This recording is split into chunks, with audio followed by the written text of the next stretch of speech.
So this is going to be the video about my new deck. I call it my Krenko deck. The commander's going to be Krenko Mob Boss. So he's an interesting character.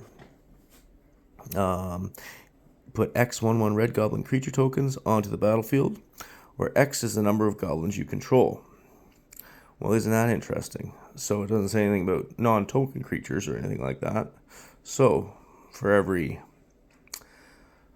regular goblin I put out, and they're all 1/1s or 2/1s or 1/2s, and they're all very cheap mana, I can bring out more of him. So I figured when I was building this, the best thing I could do is probably, if I could untap him and tap him again as many times as I can, that would be the best result. So some of my artifacts are do exactly that. So I've got 4 artifacts off the top here. That's a great one. Does a lot there. That will allow me to untap him. And then on top of that, I've got some other just buff artifacts and buff instants. So if I can manage to get this on him, then he can't be hexproof, or he's hexproof, sorry, and he can't be taken down by my opponents, and with hexes or whatever. Gauntlet of Power. So this would obviously, I'd choose red when it comes into play, and that would turn all of my 1/1 goblins, that even the tokens, into 2/2s. Doesn't hurt, and then it doubles my mana. Helps me get everything out faster. This does a similar thing, only without the mana. Just creature type would be goblin. +1/+1 again. This is a good instant to pull out. If I've got 10 goblins attacking and he's blocking with a few or whatever, I can just whip that out. Gotta love those instants. This guy here it's new. He's from the Lost Caverns of Ixalan. So I pick a creature type when he comes out, so he's going to be a goblin, and he keeps his own types. And then if a triggered ability of another creature I control of that chosen type triggers, it triggers an additional time. So if I trigger old Krenko here one time in that turn, and say I have 10 goblins out, then I trigger him, boom. Now I have 20 goblins out, and then it triggers an additional time. Oh, now I have 40 goblins out. It's really exponential. It's crazy good. It's a crazy good commander, and there's, anyways. And now that I also have in this deck the Caged Sun, which is almost the same thing as the Gauntlet of Power. 2 really handy artifacts. Other artifacts I have are the standard ones like Soul Ring, Gilded Lotus, and I don't think there's a command tower. No, I didn't put a command tower in this because it's just a mono color deck. I did put in a couple of additional legendary creatures. So here's another legendary creature. So he's pretty good. He's the sorry, I'm horrible. I'm doing this with my phone. So his name is Muxus Goblin Grandy. He's a Goblin Noble. Ooh. So when he enters the battlefield, reveal the top 6 cards of your library. Put all Goblin creature cards with mana value 5 or less, which is all Goblin cards, from among them onto the battlefield, and the rest on the bottom of your library in random order. And then when he attacks, he gets +1/+1 until the end of the turn for each goblin you control. So if I've got him out and 10 goblins on the field because I've used Krenko's power a couple times,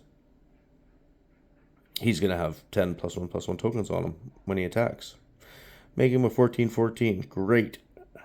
I mean, he could be an additional commander. Sometimes I like to switch up my commanders, but I don't think I can really beat Krenko.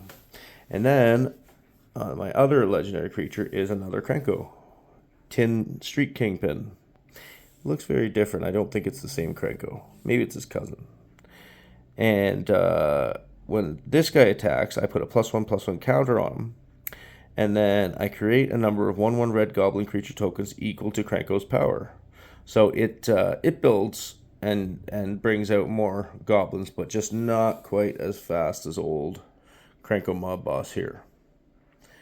But I mean, if I get it all three, that's great. And then just a couple of interesting enchantments I got in the deck with them. One of them is Raid Bombardment from a Wilds of Eldraine set. So when a creature you control with power 2 or less attacks, Raid Bombardment deals 1 damage to the player or planeswalker that creature is attacking. So I mean, that's basically doubling all of my attacks because most goblins are 1 or 2. There's a couple 3/3s in there, but maybe 2 or 3 over 3, and then obviously all of my goblin tokens are 1/1s. So there, it just basically doubles my attack. And then this one is very similar. So it's called Impact Tremors. Again, Wilds of Eldraine. So whenever a creature enters the battlefield under your control, Impact Tremors deals 1 damage to each opponent, which is great. I mean, so, in a turn where I'm bringing out 10, that's 10 damage to each opponent. It's really quite good, and it doesn't say non-token creatures. So, I mean, it's a great enchantment. So, I mean, this is going to be a great deck, I think. I mean, obviously, there's going to be some things that can beat it, like some control situations with blue. And, yeah, so, I mean, it's not indestructible by any means, but it's going to be a fast, really annoying deck to play against, that's for sure. Oh, and I made a short video on my tokens that I've got up here, but I'll explain it again here. So, this is the original Goblin token that I had. That's actually a copy of it. So because I get sick of buying or searching for just going with the goblins or the tokens that come in the packs, I mean, I do have some counters that I can put on those as well. But with this, because it's going to be so many of them, I thought, you know what, I'm just going to make some tokens because I like to have a card to sometimes I like one card to represent one creature. So I made some on the Magic Set Editor. It's a really handy tool. I mean, I just imported these pictures from the internet. I like this guy the best. He's so grouchy looking. Sexy little goblin there. This little guy. And then a little more typical goblins there.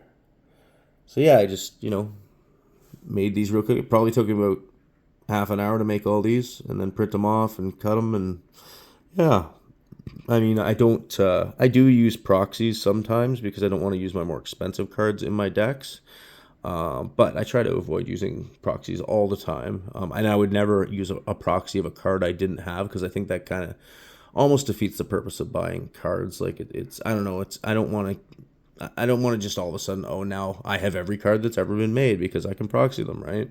So, but to do tokens out of it's not a big deal. I don't think anybody would really care.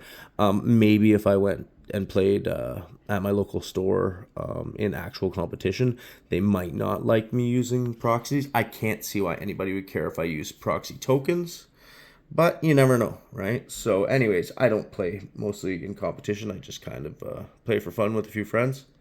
So it shouldn't be an issue. But yeah. Oh yeah, and I forgot to mention, so basically the rest of the deck beyond these artifacts and enchantments is just typical 1/1 goblins. There's so many of them. I mean, it didn't take me long to just go through my red binder and find about 30 goblins to throw in this deck. I think I purchased 3 from my local store. That one being one of them. Can just keep casting this guy, bring them back. But other than that, I mean, it's a pretty straightforward, I guess, aggro deck, they call that. Just a bunch of creatures. But with this guy at the helm, it should be a quick, just smashy deck with a bunch of 1/1s. Anyways, yeah, so that's it. Thanks for watching.